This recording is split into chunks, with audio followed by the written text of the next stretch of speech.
Allora, io direi che possiamo cominciare, visto che sono le 5 precise, e, e la prima cosa che devo fare è sostituire il nostro presidente, che avrebbe voluto essere qui, ma sta aspettando un resoconto anche lui di tamponi e varie cose. Però volevo esprimere anche a nome suo la soddisfazione di essere partite con questo progetto del mito visto da due prospettive diverse, a cui personalmente tenevo tanto, ma anche il presidente Rinaldo era molto contento di questa nostra idea. E a questo punto io darò subito la parola alla collega Maria Grazia Ciani, sottolineando che ci alterneremo dalle due prospettive, la letteratura e l'iconografia, per cercare di ricostruire un personaggio particolarmente complesso. Maria Grazia, a te. Dunque, l'esame del personaggio, della figura di Elena, nella doppia prospettiva che noi ci eravamo proposte, che noi ci siamo proposte, cioè appunto come diceva Francesca, dal punto di vista iconografico e dal punto di vista letterario, ci ha portato subito a delle divergenze, delle difficoltà e a un esame, a una visione, diciamo così, di un personaggio come Elena, che sembra semplice tutto sommato, così da interpretare, che invece si rivela piuttosto complesso. Ma siccome vogliamo partire da quelli che sono gli eventi che riguardano Elena prima della guerra di Troia, ecco, adesso io li enumero e poi vi dirò brevemente quali sono le fonti. Questi eventi sono la nascita di Elena, il rapimento di Teseo, il giudizio di Paride, le nozze di Menelao e le nozze con Menelao e in parte anche il rapimento da parte di Paride, perché innesta una serie di interrogativi così molto interessanti per i loro sviluppi, perlomeno in campo letterario. E come fonti invece io devo dire che ci sono le fonti antichissime, per cui tutti questi eventi riguardanti Elena prima della guerra di Troia risalgono appunto a una tradizione orale di cui abbiamo soltanto dei frustoli che vengono citati ogni tanto dagli scoliasti oppure anche in commenti tardi e direi che non hanno un riflesso importante in letteratura, mentre hanno uno sviluppo piuttosto vasto, diciamo così, nei mitografi e anche in qualche storico, insomma nei mitografi tardi. Io farò il nome di Apollodoro perché poi è da lui che tutti quanti più o meno copiano. E qui abbiamo, Apollodoro vive tra il secondo e il primo secolo avanti Cristo, e qui danno una dovizia di particolari, perché raccattano tutte le notizie che possono raccattare, e in più ci mettono anche tanti pettegolezzi. Questa è una lettura interessante, però non è una fonte così, insomma, seria, diciamo, in un certo senso. Va presa sempre con molta cautela. Quindi la parola passa adesso all'iconografia, perché io delle fonti non posso darvi altro. Ecco, Maria Grazia ha sottolineato come nelle fonti questi episodi siano assolutamente marginali. Invece l'iconografia si concentra soltanto su questi. Elena a Troia è un fantasma, come vedremo. E quindi io ho deciso di illustrarveli cercando di sottolineare però come ciascuno di questi episodi sia stato fondamentale, almeno a nostro parere, per creare quello che è il personaggio Elena, il mito Elena. Allora, il primo episodio fondamentale è quello della sua nascita, anzi del suo concepimento. Elena, come moltissime delle eroine greche, viene concepita attraverso, io lì ho scritto uno stupro, in realtà non è uno stupro, è un connubio fra il più grande degli dei, Giove, e Leda, la regina di Sparta, la moglie di Tindaro. Giove, secondo il suo costume, Giove lo sappiamo, era un violentatore seriale, era un personaggio dalla moralità veramente molto discutibile. Nel caso di Leda, come in alcuni altri casi, come Alcmena, non opera violenza, opera con l'inganno.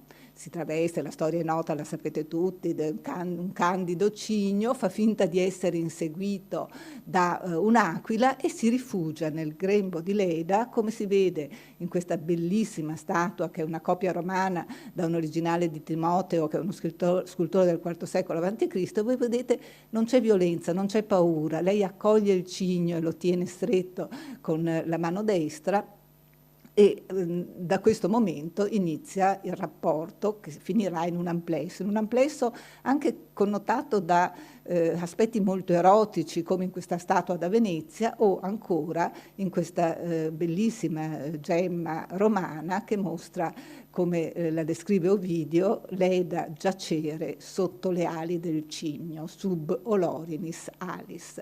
Il soggetto ebbe una grandissima fortuna, lo troviamo nelle pitture pompeiane, questa a destra è uno degli ultimi ritrovamenti straordinari della Reggio Quinta, che mostra appunto sempre la disponibilità di Elena, di Leda a questo amplesso. E il tema, questa è una cosa che è abbastanza interessante, per cui voi vedrete che ho cercato di giocare fra l'antichità e l'arte moderna, perché gli stessi identici temi che noi ritroviamo nel mondo antico li ritroviamo poi nel repertorio moderno. A sinistra abbiamo una scultura di Bartolomeo Mannati che ricalca la gemma romana, e a destra abbiamo un quadro molto interessante che è di scuola leonardesca, che mostra una Leda molto vezzosa che abbraccia il cigno, e ai suoi piedi ci sono due uova rotte da cui escono 4 fanciullini. Ora, in realtà la dottrina è divisa, le leggende sono molto diversificate sulla nascita di Elena. Quello che va detto, che è importante per capire il nostro personaggio, è che nel mondo greco Elena, noi non abbiamo 2 gemelli, Elena e Clitennestra, non abbiamo i Dioscuri che nascono anch'essi dalle uova fecondate da Zeus. Esce soltanto lei dall'uovo, esce lei come fanciulletta già formata, oppure esce lei, anche in questo caso, in un dramma satiresco, in una scena teatrale molto ironica, dove i 2 personaggi ai suoi lati sono forse i Dioscuri che l'aiutano a uscire, mentre dalla porta semiaperta si intravede una Leda che sembra più una servente piuttosto che la madre della fanciulla. Dopodiché invece nel mondo romano abbiamo una diversa varietà di possibilità. Allora, prima cosa da notare in questo caso, Elena è figlia di Zeus, non è l'unica, Zeus ne ha tantissimi di figli, però è la figlia prediletta, come mi ha fatto notare Maria Grazia Ciani, ed è l'unica che può chiamarlo padre. Quindi questo già la caratterizza e la pone in un certo punto della mitologia greca. Il secondo elemento che emerge dalle fonti iconografiche è la sua bellezza, una bellezza fatale che emerge già nella sua più tenera infanzia, quando lei è oggetto del rapimento da parte di un uomo di 50 anni. Che era Teseo. Teseo, voi sapete, tutti lo ricordiamo dalle scuole, era il fondatore della democrazia, quindi era un eroe positivo, ma come tutti gli eroi greci, positivo e negativo. Teseo è positivo quando fonda la democrazia, è negativo quando abbandona Arianna Nasso, e è negativissimo quando fa il pedofilo, come nel caso di Elena. Elena aveva 7 anni, dicono le fonti, e danzava nel santuario di Artemide Ortia. Teseo, appena rimasto vedovo perché la moglie Fedra si era impiccata, si era suicidata, va alla ricerca di una nuova sposa e sceglie Elena, bellissima bambina, che si porta ad Atene.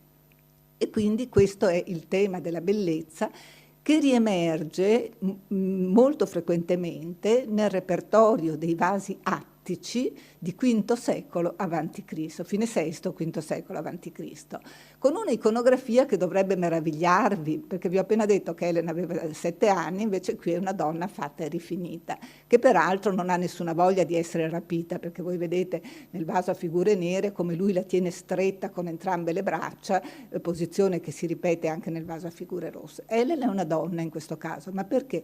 Soltanto perché i greci cominciano a rappresentare l'infanzia dall'età tardoclassica all'età ellenistica, quindi in questo senso noi la troviamo adulta. E adulta la ripropongono anche i pittori rinascimentali, come questa bellissima tela di Zanobi Strozzi della metà del XV secolo, dove lei è rapita dal giovane che la porta via dalla sua casa. Ci avviciniamo adesso a qualche cosa di più vicino appunto a quello che poi ci racconterà Maria Grazia, e sono le nozze di Elena e Menelao. Allora, dopo essere stata rapita, viene liberata dai Dioscuri, che sono i suoi fratelli, e torna a Sparta. A questo punto la sua vita sembra incanalarsi nell'alveo della normalità. Sposa Menelao, che era figlio di Atreo e fratello di Agamennone, quindi un principe importante, però un principe senza regno, perché in realtà il primogenito Agamennone aveva ereditato il regno del padre e lui era alla ricerca, come nel Medioevo, era alla ricerca di una collocazione anche economica forse.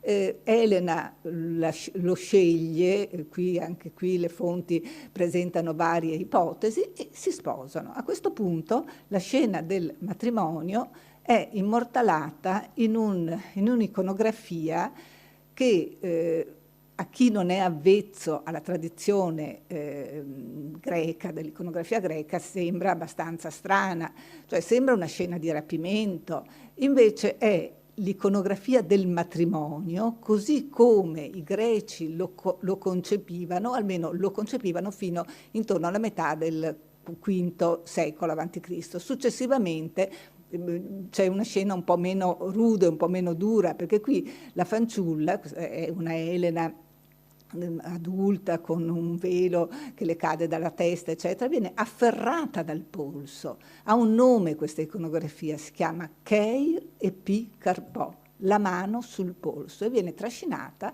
dallo sposo. È evidentemente il retaggio di una tradizione di ratto e di violenza nei confronti delle donne che nel mondo antico era molto frequente. A questo punto Elena si sposa, vive nella sua reggia di Sparta, Menelao diventa re grazie al matrimonio con Elena e sembra tutto normale. Ha anche una figlia, Ermione, ma non è normale perché alle sue spalle sta accadendo qualche cosa che avrà un esito funesto e fatale nella vita sua e di tutta la grecità di quell'epoca, ed è il giudizio di Paride. Sì. Voi sapete che la storia, anche questa la conosciamo forse anche dalle scuole elementari, alle nozze di Tetide Eris, la discordia, non era stata invitata e per vendicarsi butta la famosa mela in mezzo al banchetto con scritto alla più bella, e le dee cominciano ad azzuffarsi. Era la moglie di Zeus, oltre che essere sua sorella, Atena, che era la più intelligente di tutti, Afrodite, che era veramente la più bella, cominciano a chiedere a Zeus: ma allora chi di noi tre è la più bella? Lui svicola e costringe il giovane Paride a decidere su questo terzetto.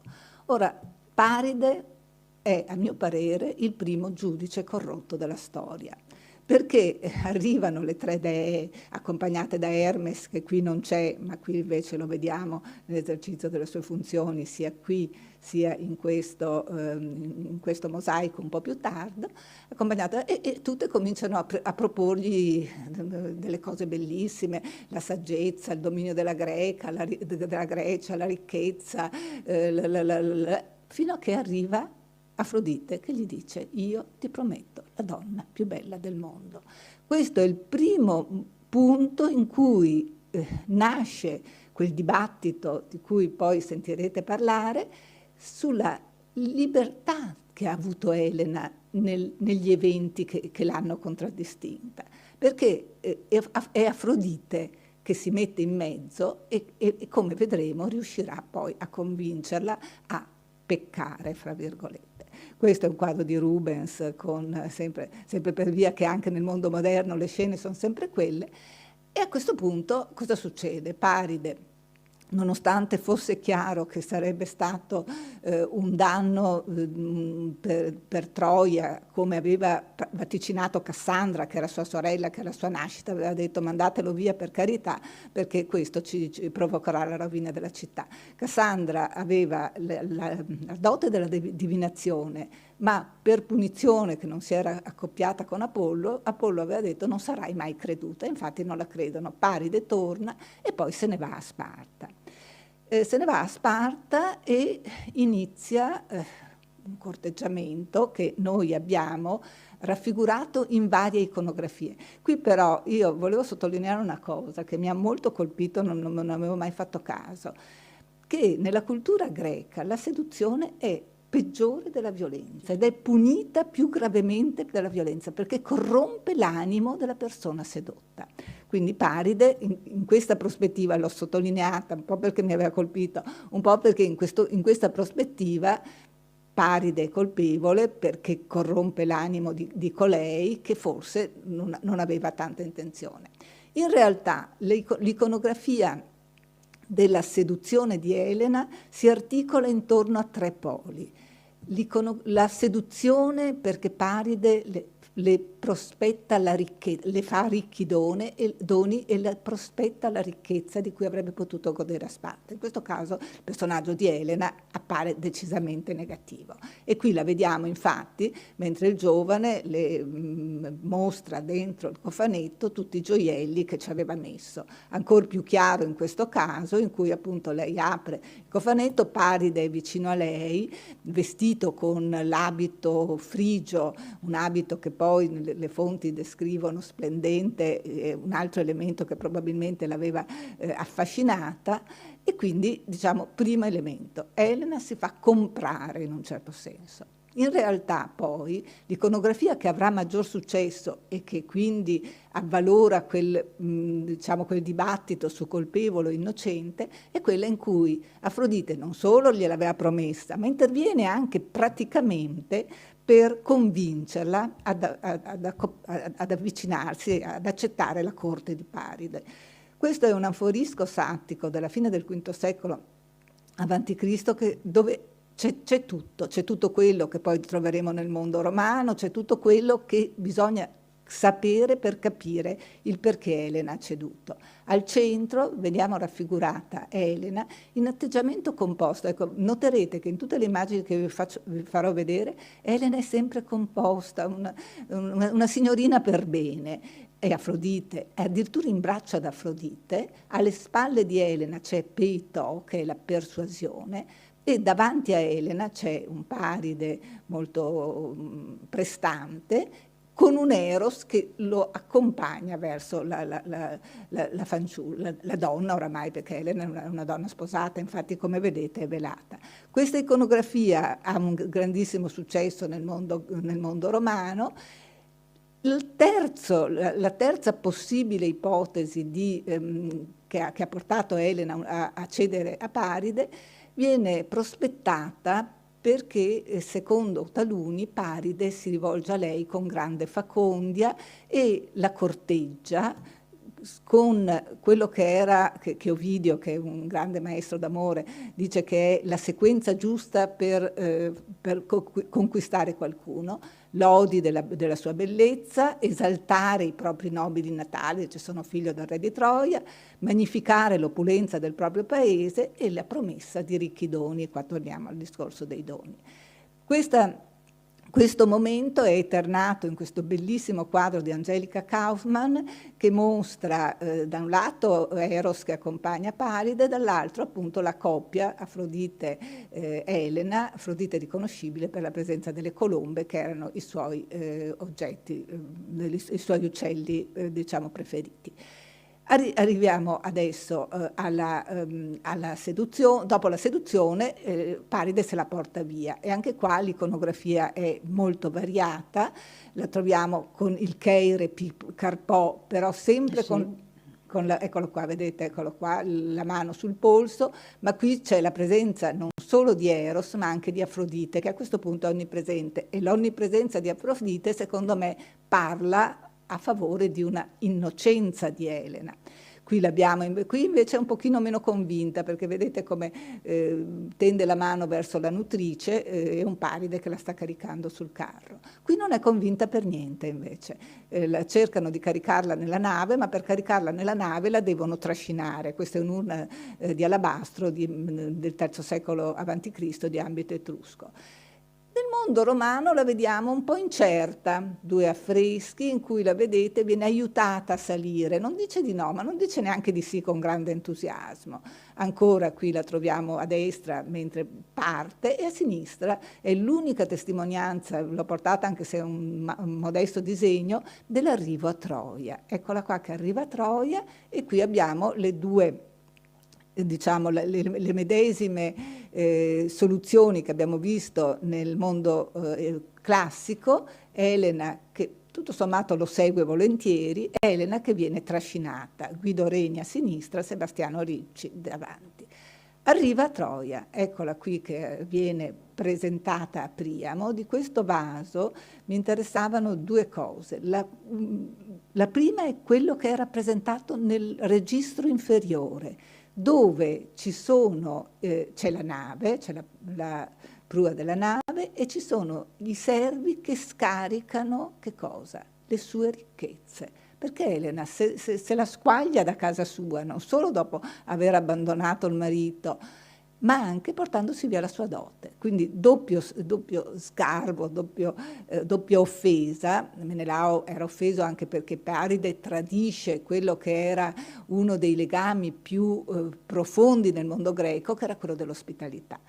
L'altro elemento che mi interessa, e di cui chiederemo conto alla professoressa Ciani, il momento in cui viene presentata a Priamo. Intanto la prima cosa che dobbiamo vedere è che Afrodite è sempre presente. Eccola qua che la trascina verso il re. Qui poi il re fa un gesto strano, perché il re fa un gesto quasi di ripulsa, mentre invece noi sappiamo, e lo vedremo bene adesso, che Priamo a questa nuora fatale che gli ha procurato tanti danni, voleva in realtà bene. A questo punto io do la parola a Maria Grazia Ciani, che ci farà capire come il mito di Elena si struttura nelle fonti e come è l'Elena a Troia, che fino adesso non abbiamo ancora visto. Dunque io devo riprendere alcuni spunti dalla bellissima presentazione di Francesca, molto seducente, molto interessante anche per chi lavora unicamente sulle fonti, come succede a me. A me quello che interessa è il triangolo che si forma tra Paride, Afrodite e Elena. E il tema dominante, questo l'ha già detto Francesca ma io lo ripeto, è proprio quello della seduzione. Della seduzione parla per esempio anche Gorgia di Lentini, retore di fine V, inizio IV secolo, in un suo scritto proprio in lode di Elena, che però è un esercizio retorico. Lui stesso dice è un paignon, è un gioco. Tuttavia lui dà molto spazio, ovviamente, essendo un retore, alla potenza della parola, quindi la seduzione, la potenza del logos. Appartiene proprio a questo brano, a questo scritto su Elena, la famosa frase megas dinastes logos est, cioè potente sovrano è la parola. Quindi la lode della parola, e quindi il potere della persuasione, e sono d'accordo assolutamente con Francesca nel dire che il rapimento con la violenza, cioè esiste la violenza fisica, ecco, però esiste anche, ed è molto sottolineata anche nelle fonti, questa violenza psicologica che viene esercitata sulla donna. Questi sono due temi a cui poi però si aggiunge, si solidifica il tema dell'innamoramento. Ecco, l'innamoramento che non c'entra ovviamente con la seduzione né con il ratto, ma è proprio l'innamoramento spontaneo, diciamo così, in cui è sempre presente Afrodite, sì, però sembra anche che Elena agisca per suo conto, dunque, cioè per suo istinto, insomma, perché si è innamorata. Allora, noi partiamo intanto da Omero. Per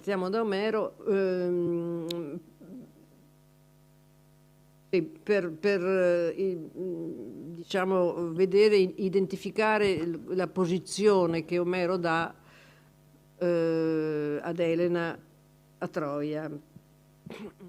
Elena ormai è sposata, però con Paride, però vive in una fastosa casa, insomma, però molto, molto isolata, odiata dai troiani, salvo appunto Priamo e anche Ettore che è verso di lei paziente e benevolo. Io non voglio annoiarvi troppo e quindi cercherò di fissare soltanto alcune scene, da cui capirete appunto anche qual è il ruolo di Elena, per esempio in Omero. Ecco, la prima scena che mi colpisce è quella del ricamo, cioè Elena viene sorpresa da un'ancella mentre sta ricamando. Il ricamo è tipico delle donne, non soltanto dell'epica antica, ma insomma in generale c'è sempre nei romanzi anche una donna che ricama oppure che cuce, eccetera. Ma che cosa ricama Elena? Questo è il punto fondamentale. Sta ricamando i travagli che gli Achei e i Troiani subivano per lei sotto la sferza di Ares, ho citato. E quindi sta scrivendo la battaglia che si sta combattendo. Secondo me sta scrivendo l'Iliade. E quindi, in un certo senso, è fuori storia. È come se vedesse già gli avvenimenti dall'alto. L'altezza è anche il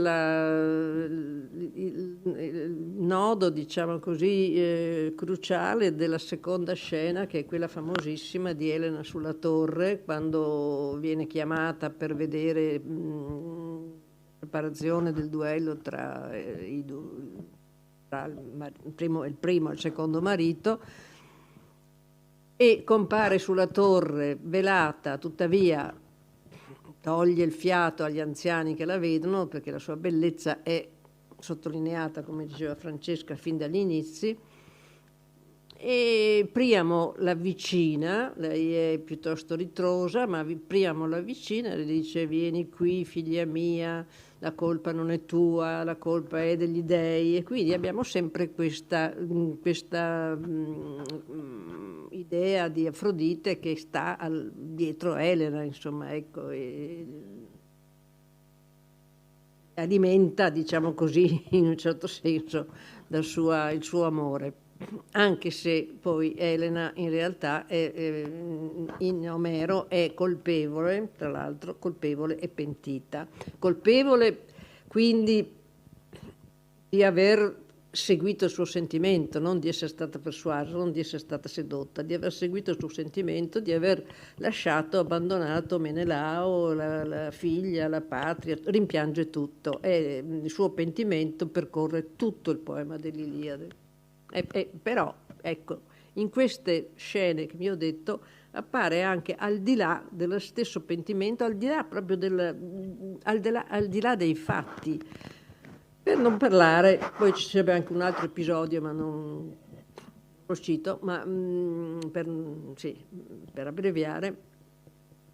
E poi arriviamo all'Odissea. Ecco, l'Odissea a me lascia senza fiato. Cioè, la prima scena dell'Odissea, tra le prime scene, insomma, ecco, perché Elena compare soltanto agli inizi dell'Odissea, noi le troviamo in una reggia fastosissima, splendente d'oro, d'argento, di ambra, di bronzo, che sembra la reggia di Zeus, come dicono gli ospiti che arrivano, insomma, alla corte di Menelao, che poi sono appunto il figlio di Telemaco e Pisistrato, figlio di Nestore, per chiedere notizie appunto di Ulisse.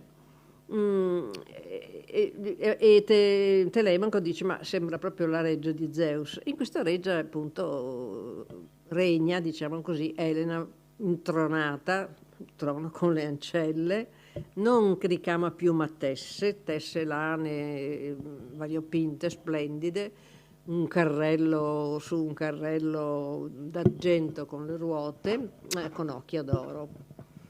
E soprattutto getta nelle bevande degli ospiti che stanno ricordando la guerra di Troia, i dolori passati, i disastri dei nostoi, dei ritorni che sono stati per la maggior parte disastrosi, getta il nepente, che è un filtro che induce l'oblio. Ecco, su questo oblio io proprio mi sono fermata, ho riflettuto, perché l'oblio vuol dire la guerra è passata, è un evento che è passato, non dico da dimenticare, ma che è passato.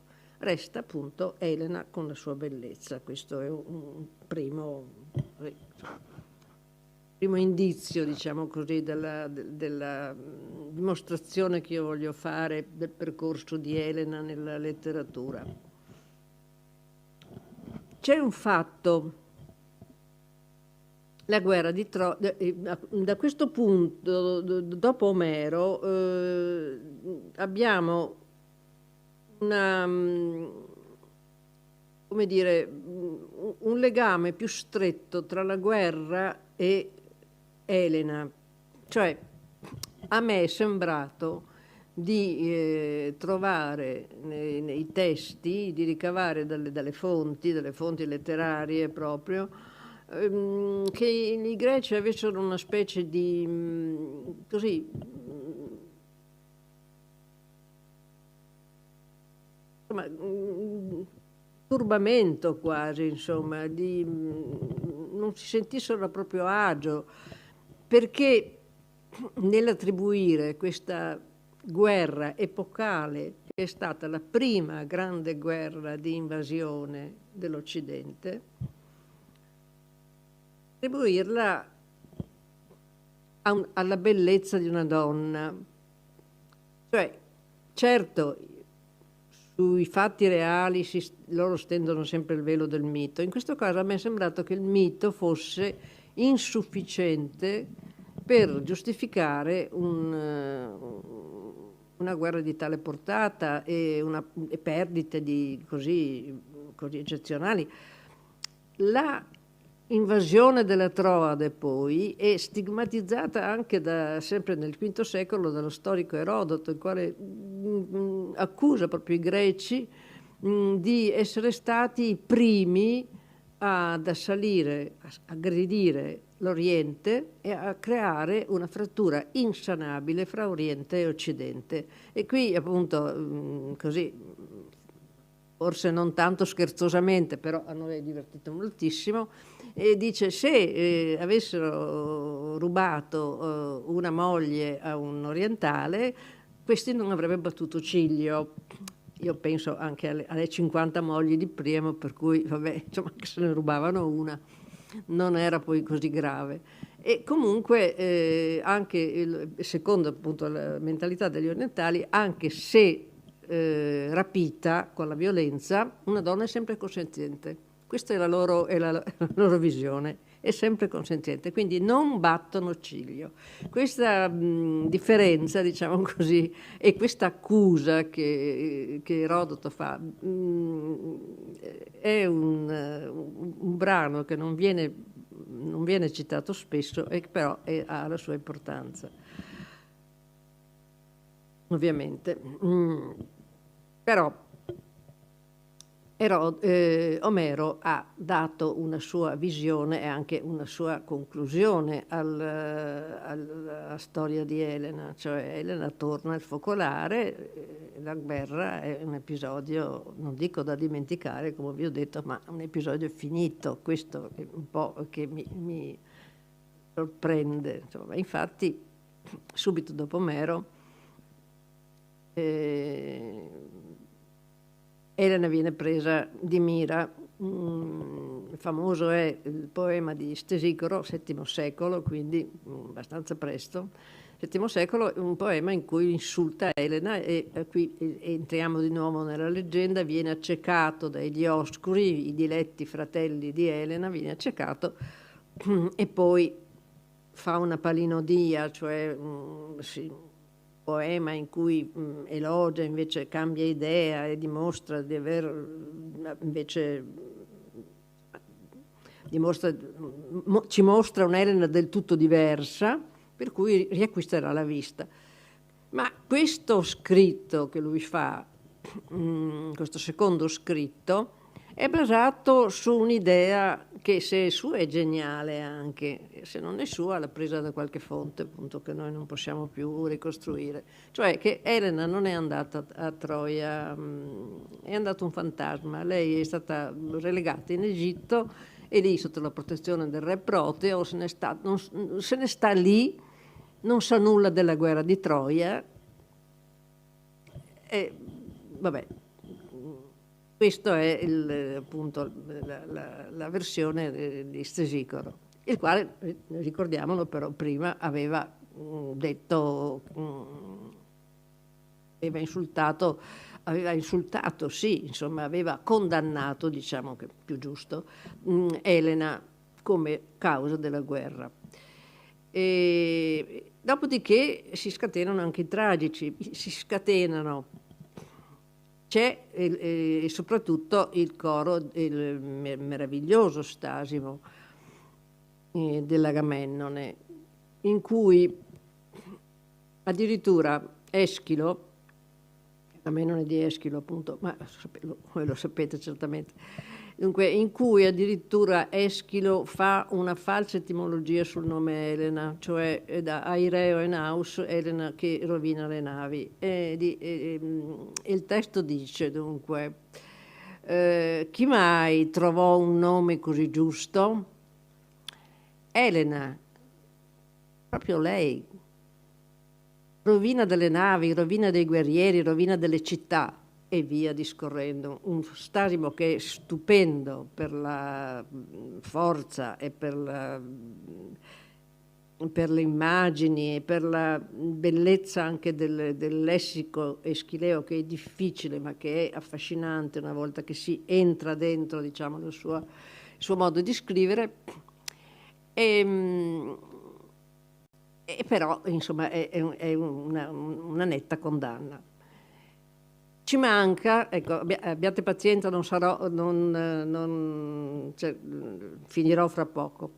Dunque, ci manca in questa, nella rassegna dei tragici, ci manca Sofocle.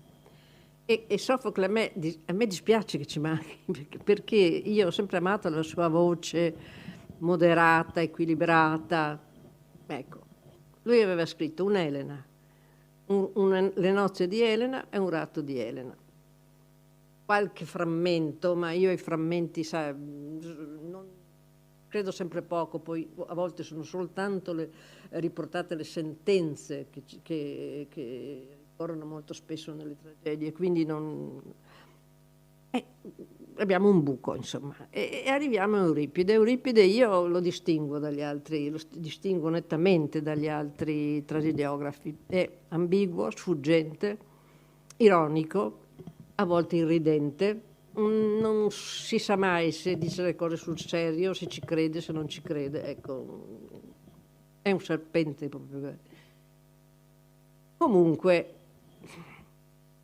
per quanto riguarda Elena, noi abbiamo, dunque lui ha un ciclo troiano, Ecuba, Andromaca e le troiane, appunto. Direi che lui canta i vinti, il suo canto è per le vittime, insomma, per Troia distrutta e per le donne superstiti, ecco.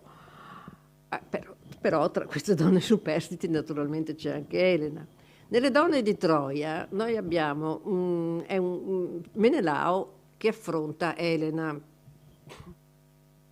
e Elena che si difende, presente anche Ecuba. E Elena naturalmente dice varie cose, però sostanzialmente si aggrappa ad Afrodite. Questa è una cosa che ha citato anche Francesca naturalmente, perché Ecuba la rimbrotta subito, la rimbrotta in maniera ancora più violenta, direi, insomma, di quello che tu hai detto.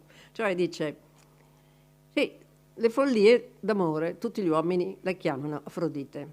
Afrodite vuol dire sesso.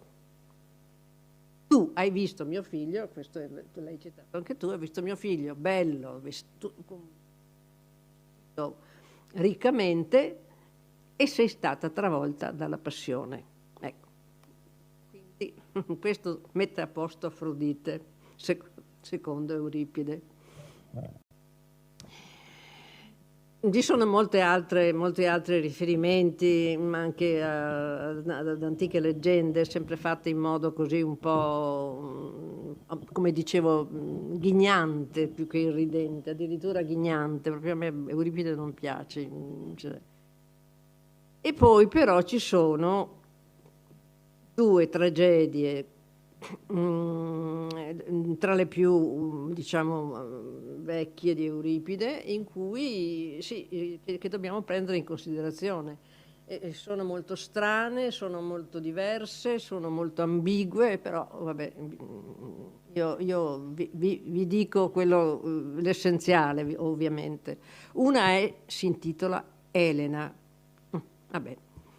In quest'Elena Euripide prende come spunto proprio Stesicoro, cioè l'Eidolon. Elena non è andata a Troia, ma è andata in Egitto. Naturalmente lui ne fa poi una tragicommedia, nel senso che Menelao approda in Egitto con una nave su cui ha Elena.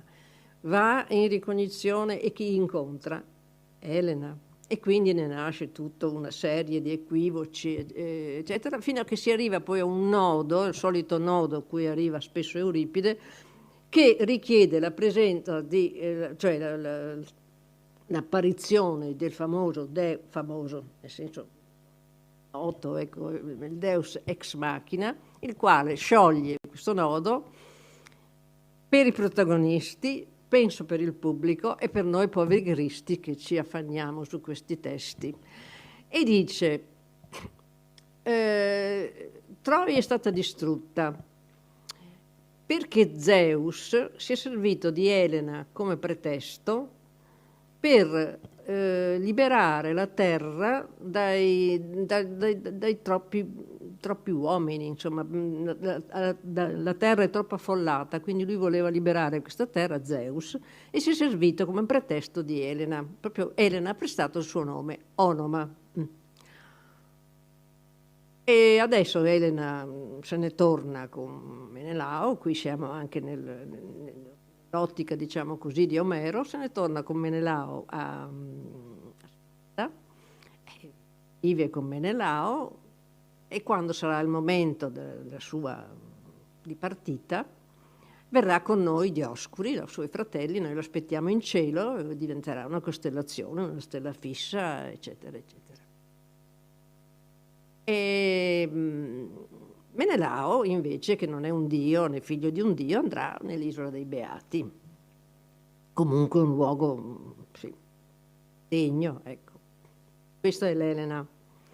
L'Oreste ancora peggio, naturalmente il protagonista è Oreste, però c'è anche Elena nascosta, non nascosta, ma insomma che si nasconde un po' nella reggia, l'azione si svolge ad Argo, nella reggia di Argo, perché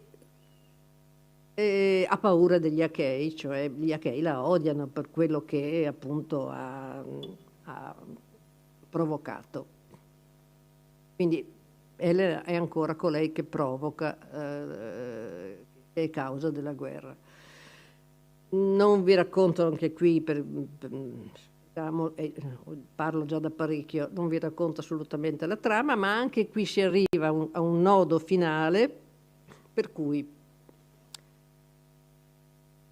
Oreste e Pilade inseguono Elena con le spade alzate per ucciderla. Elena svanisce davanti ai suoi occhi, evapora, proprio svanisce.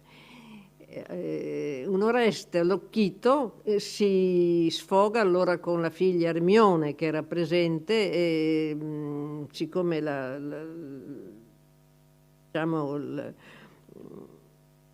l'odio di Oreste si è scatenato contro Menelao, prende Ermione come col coltello alla gola minacciando di ucciderla. Anche qui siamo a un nodo che soltanto un dio può risolvere. E infatti arriva Apollo questa volta, un dio molto importante, e dice questo, virgolette, sono io che ho salvato Elena per volere di Zeus, perché, e ripete ancora, Zeus si è servito di Elena come pretesto per, questa volta dice, liberare la terra da una massa di scellerati. Vabbè, insomma. La differenza è che adesso dice, io a Elena me la porto via, la porto in cielo, sarà una dea, sarà una costellazione, sarà una stella fissa, sarà tutto quello che vuoi. Poi dice anche Oreste, tu sposerai Ermione, notate che Oreste aveva il coltello sulla gola di Ermione, vabbè, pazienza, e poi Pilade sposerà Elettra, e Menelao, ricco della dote recuperata di Elena e del bottino di guerra, tornerà a casa a godersi le ricchezze,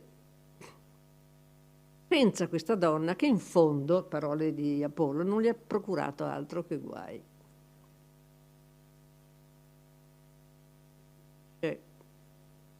La mia esposizione.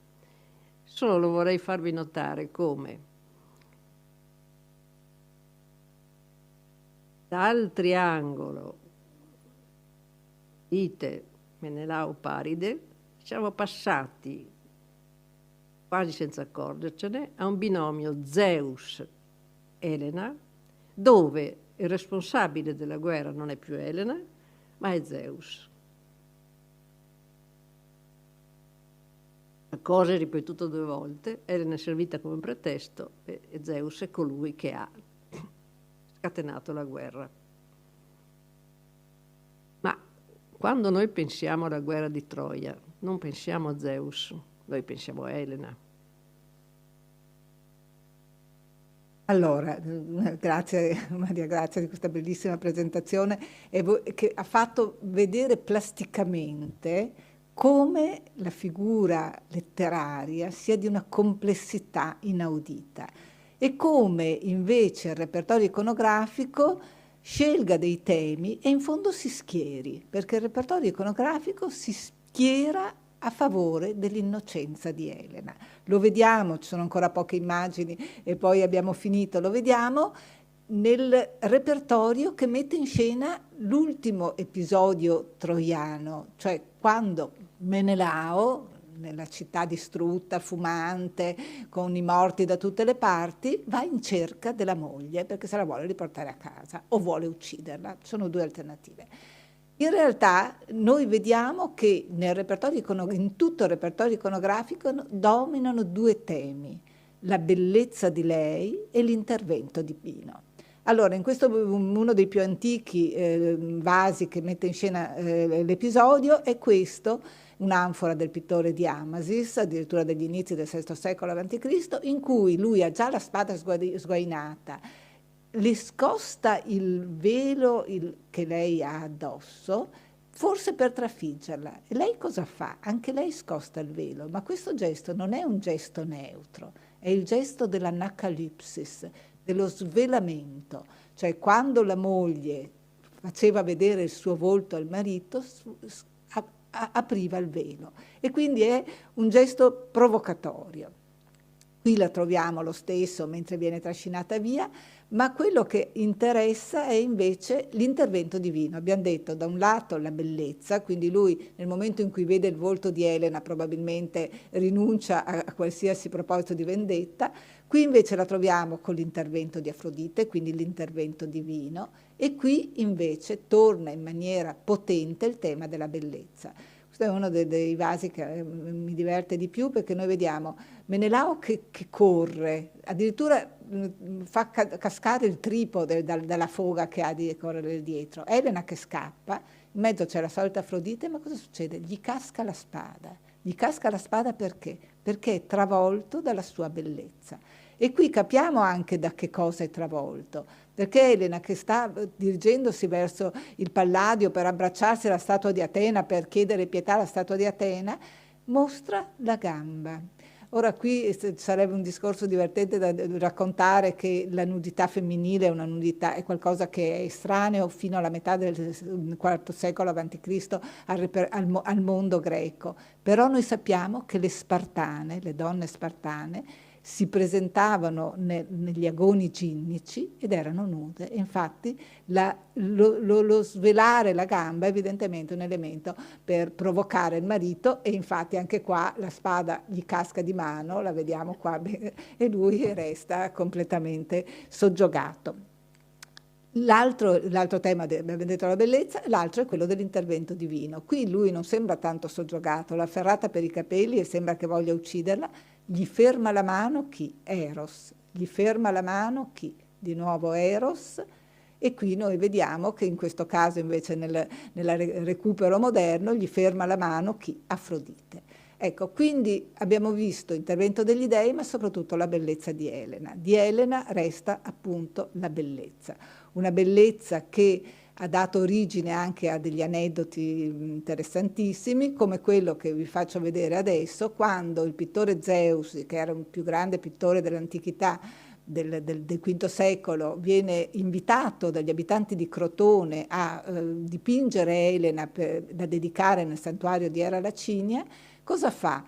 Chiede a tutti gli uomini di Crotone di portargli le mogli, le figlie, le sorelle, perché lui doveva scegliere, perché non riusciva a immaginarsi la bellezza di Elena, doveva vedere tutte le donne più belle di Crotone e scegliere di ciascuna l'elemento particolare che, fuso con il resto, avrebbe potuto dare agio alla bellezza di Elena. E tant'è che mette in calce al quadro, e questo ce lo dice Cicerone, due versi tratti dall'Iliade: nessuno stupore che troiani e achei dalle belle armature, questa è la traduzione della professoressa Ciani, così a lungo patiscano per una donna simile, alle dei mortali tremendamente assomiglia. E qui abbiamo un altro quadro che mette in scena questo momento in cui tutte le fanciulle si fanno vedere da Zeusi, perché lui possa scegliere i particolari più belli dei loro corpi e dei loro volti. Io chiudo e poi do la parola proprio per le ultime battute a Maria Grazia.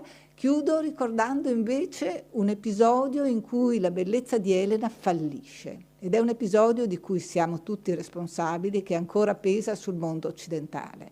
ed è la caduta di Costantinopoli. È il momento in cui i crociati, i barbari, perché tali furono, arrivano nella città dove erano conservati ancora i più grandi capolavori della classicità.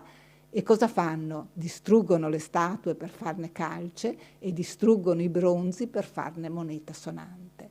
E Niceta Coniate, l'erudito bizantino che ha assistito con un dolore immenso a questa tragedia, si rivolge alla statua di Elena, che sta per essere gettata nel calderone per essere fusa, e le dice: neanche la tua bellezza, prediletta di Afrodite, dono sublime della natura, premio della lotta di Greci e Troiani, neanche la tua bellezza ha potuto domare questi pazzi scatenati, questi barbari, gli Eneadi, cioè i discendenti di Enea, perché erano i romani, cioè i crociati che per lui erano appunto discendenti dai romani, ti condannarono al fuoco come contrappasso per aver incenerito Troia con il fuoco nefasto appiccato dei tuoi amori.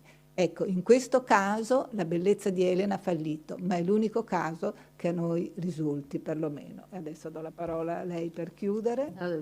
La bellezza di Elena è riconosciuta non soltanto, ma anche temuta, perché per esempio Ecuba raccomanda a Menelao di non guardarla, di non fissarla negli occhi, perché ha un fascino terribile. Lo sconsiglia di portarla, di caricarla sulla nave e di portarla a Sparta, perché dice una frase che è piaciuta molto a Francesca e a me, cioè: chi ha amato una volta, chi si è innamorato una volta non cessa mai di amare. Quindi che cosa resta di questo mito in fondo?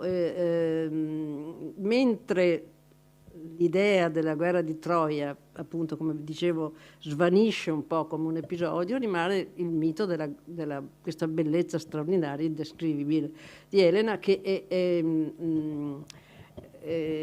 esaltata anche in maniera così anche da Goethe. Goethe, proprio per Goethe, Elena è qualcosa di incommensurabile, di indescrivibile, e lui dice: davanti a lei il sole impallidisce e davanti a lei tutto è vuoto e tutto è nulla, quindi una bellezza che azzera tutto. Per non parlare poi del poeta scrittore che ha scritto: la spada perirà, ma le stelle resteranno. E questo... Abbiamo finito. Ah, no, scusa, credevo che volevo lasciarti con queste... No, finisci. No, dicevo che la spada perirà è triste, perché vuol dire appunto che le guerre sono episodiche, insomma. Ma questa stella fissa di Elena dall'alto dei cieli continuerà a guardare il succedersi degli eventi nel mondo dei mortali. Ecco. Grazie, trovo quella frase talmente, diciamo, profonda, potente. La spada perirà, ma le spelle, che pensavo che fosse la tua chiusura. Chiedo scusa. Noi adesso abbiamo chiuso sul serio.